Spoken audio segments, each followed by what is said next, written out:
In this part, you may learn to fashion the tools by which you may build for yourself any condition you desire. If you wish to change conditions, you must change yourself. Your whims, your wishes, your fancies, your ambitions may be thwarted at every step, but your inmost thoughts will find expression, just as certainly as the plant springs from seed. Suppose then we desire to change conditions. How are we to bring about this? The reply is simple: by the law of growth. Cause and effect are as absolute and undeviating in the hidden realm of thought as in the world of material things.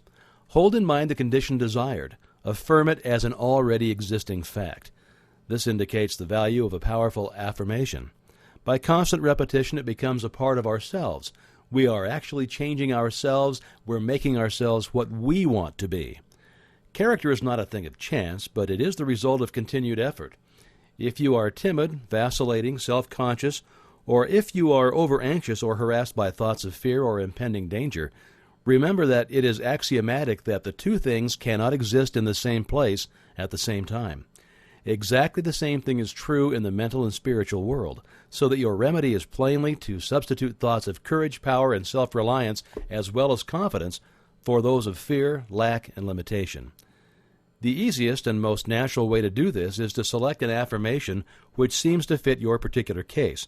The positive thought will destroy the negative as certainly as light destroys darkness, and the results will be just as effectual.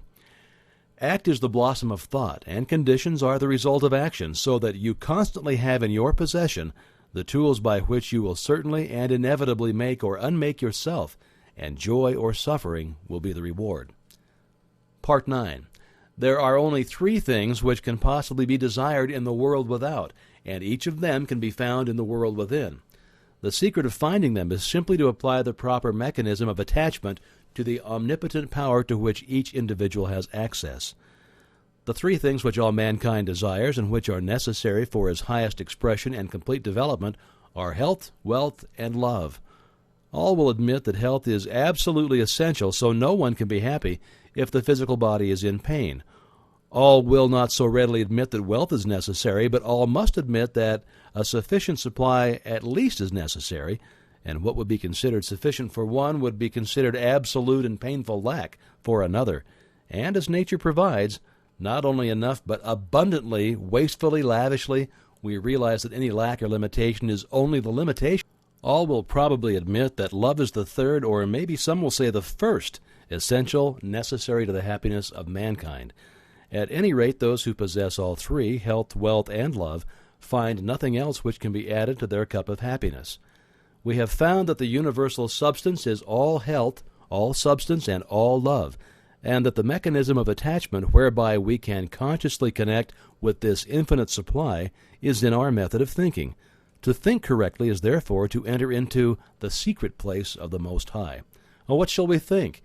If we know this, we shall have found the proper mechanism of attachment which will relate to us. Whatsoever things we desire. This mechanism may seem very simple when I give it to you, but read on. You will find that it is in reality the master key, the Aladdin's lamp, if you please. You'll find that it's the foundation, the imperative condition, the absolute law of well-doing, which means well-being.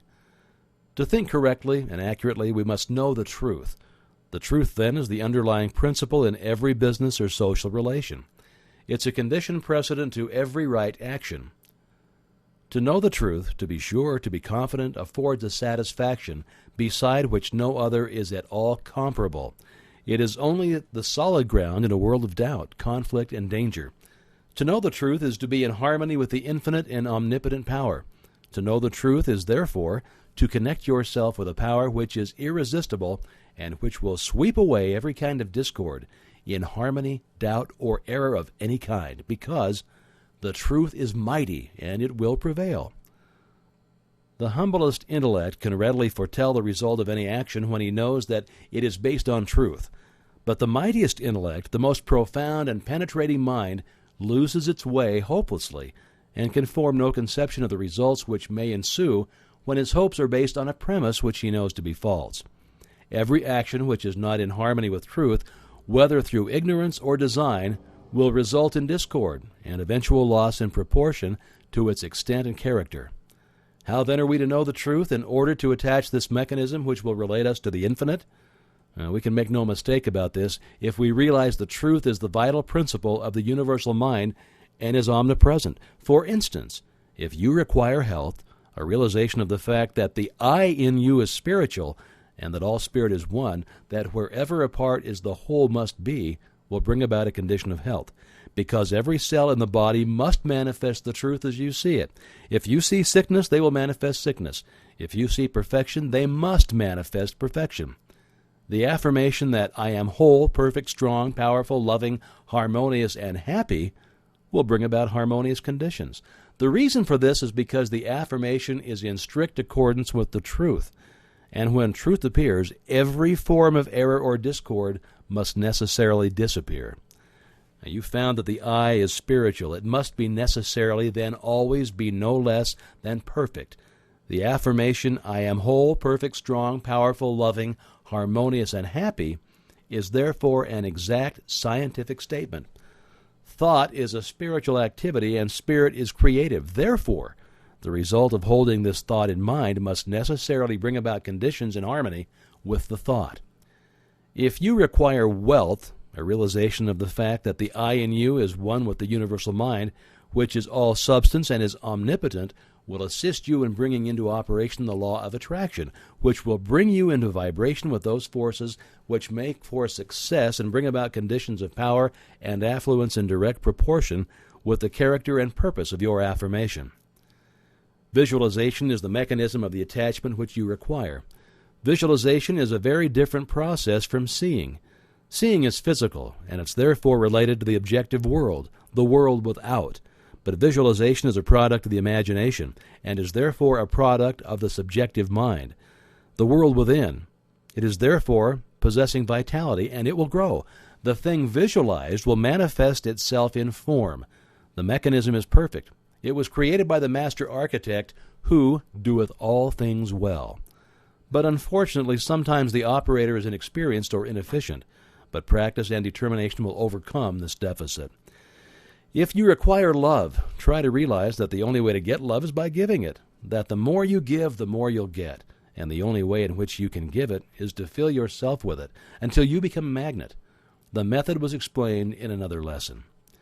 He who has learned to bring the greatest spiritual truth into touch with the so-called lesser things of life has discovered the secret of the solution of his problem. One is always quickened, made more thoughtful, by his nearness of approach to great ideas, great events, great natural objects, and great men. Lincoln is said to have begotten in all who came near him the feeling awakened when one approaches a mountain, and this sense asserts itself most keenly when one comes to realize that he has laid hold upon things that are eternal, the power of truth. It is sometimes an inspiration to hear from someone who has actually put these principles to the test, someone who has demonstrated them in their own life. A letter from Frederick Andrews offers the following insight. I was about 13 years old when Dr. T.W. Marcy, since passed over, said to my mother, "There is no possible chance, Mrs. Andrews, I lost my little boy the same way, after doing everything for him that it was possible to do. I've made a special study of these cases, and I know there is no possible chance for him to get well." She turned to him and said, "Doctor, what would you do if he were your boy?" And he answered, "I would fight. Fight as long as there's a breath of life to fight for." That was the beginning of a long, drawn-out battle with many ups and downs, the doctors all agreeing that there was no chance for a cure, though they encouraged and cheered us the best they could. But at last the victory came, and I've grown from a little crooked, twisted cripple going about on my hands and knees to a strong, straight, well-formed man. Now I know you want the formula, and I'll give it to you as briefly and quickly as I can. I build up an affirmation for myself, taking the qualities I most needed and affirming for myself over and over.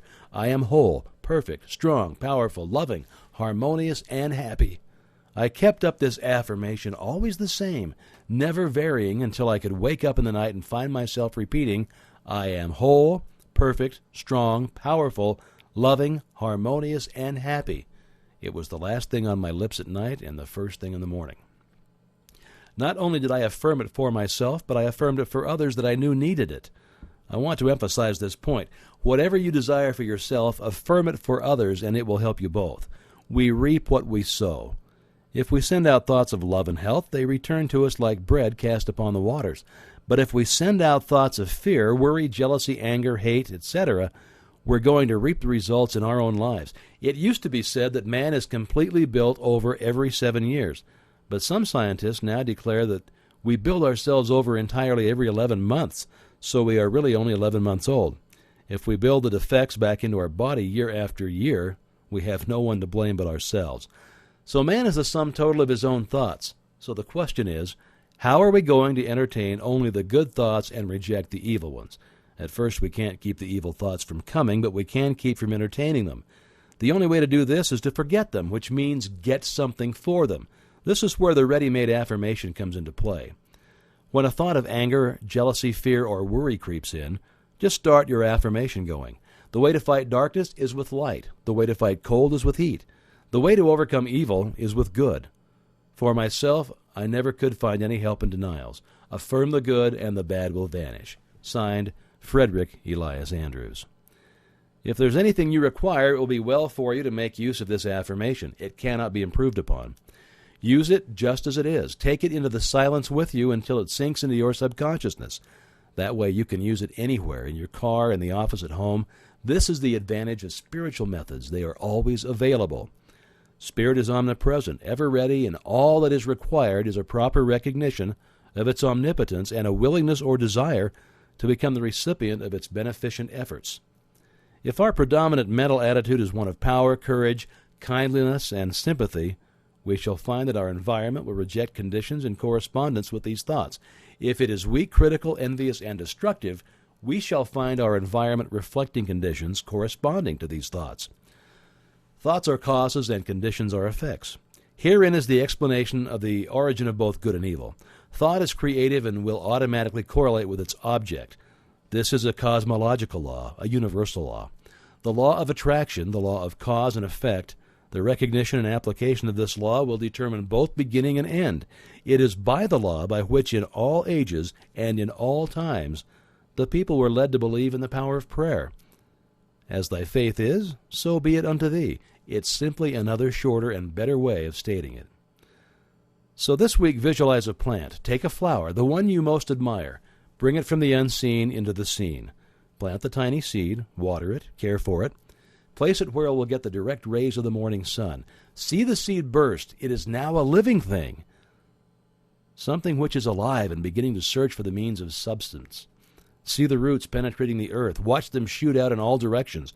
And remember that they are living cells, dividing and subdividing, and that they will soon number millions, that each cell is intelligent, that it knows what it wants and knows how to get it. See the stem shoot forward and upward. Watch it burst through the surface of the earth.